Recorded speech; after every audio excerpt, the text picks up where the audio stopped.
Welcome back, everyone. A new year is here, and for some of you, a resolution is to eat better. And you may have heard of a new diet called the Paleo. Cheryl Tan, of course, is here with some answers if you're interested in learning more, which I know a lot of people are. I know, I learned so much about this. Your friends may be talking about paleo. I know mine are. It's known as the caveman diet, which includes meals of meats, seafood, vegetables, fruits, and nuts. But it's more than that, according to a Virginia Beach woman I met. She lost 30 pounds and feels incredible because of a whole new lifestyle that takes out pasta, breads, dairy, and cheese. That's right, Ariane, no cheese. How is that possible? I learned how she did it when I asked her, what's your problem? Meals at Debbie Feynman's house today are way different than what you'd see a year ago. No pasta. Instead, you'll find spaghetti squash. I have a piece of grilled chicken on top that I just seasoned with some Montreal herbs, and then I've mixed it with pesto. No bread. Instead of bread, I'll make a lettuce wrap. I'll do a BLT in a lettuce wrap. That doesn't mean she sacrifices flavor. I'm eating to live instead of living to eat. Feynman thought paleo would just be another weight loss program to try. Personally, I had lived a yo-yo up and down since I was about 15. And I mean, up 30 pounds, down 20 pounds, up another, just up and down. This was Feynman then, and this is her now. I'm about 5'3½", and I was 170 pounds. And I wore a size 12. And so now I'm a lot less than that. So I wear a size 6 now. When people say, oh, you look great, I'll say, I feel 10 times better than I look. You may have heard paleo described as the caveman diet, filled with foods from our hunter-gatherer past. Meats, seafood, vegetables, fruits, and nuts. I never imagined my life without carbs. I didn't think I could do it. I didn't know any other way to eat.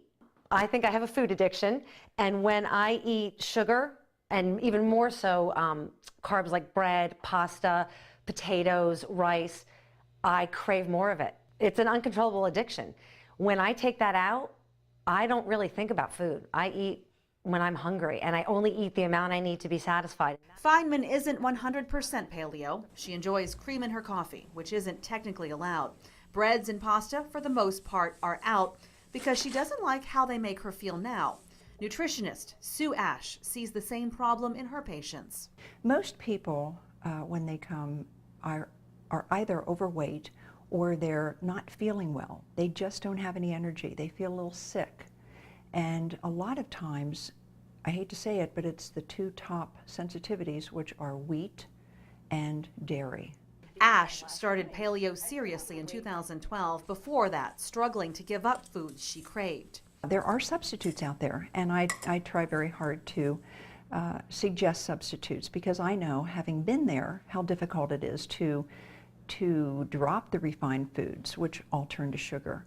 Everybody likes to eat chips, and of course grains are off the paleo diet. So we've found or discovered this wonderful plantain.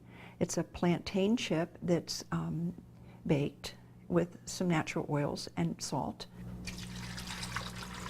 Water is critical, Ash says. In fact, you should drink half your body weight in ounces. That means a 120-pound woman would take in 60 ounces every day. Ash doesn't believe in sacrificing flavor either. Again, I bought grass-fed beef and carrots. I used organic carrots. I added turnips instead of white potatoes. White potatoes are very high on the glycemic index. They have quite a bit of sugar in them. I like to have the flavor come out of the meat itself. When I'm eating correctly, I have more energy and I'm stronger, and I feel better mentally. Debbie Feynman agrees wholeheartedly. Come on. She has energy to do all the things she wants to do, and she says she's never felt better. Carly. Okay, that was a 40-pound bag of dog food, by the way. I was like, choom.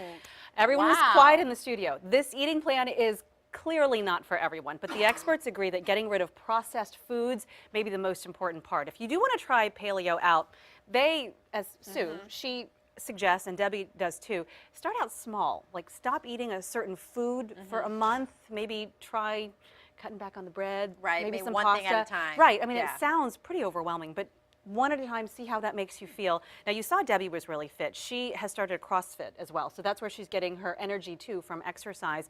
And she started a community that brings CrossFit and paleo together. We're going to put information on that and ways you can learn about paleo at thehamptonroadshow.com. Very interesting. Cheryl, thanks. It is.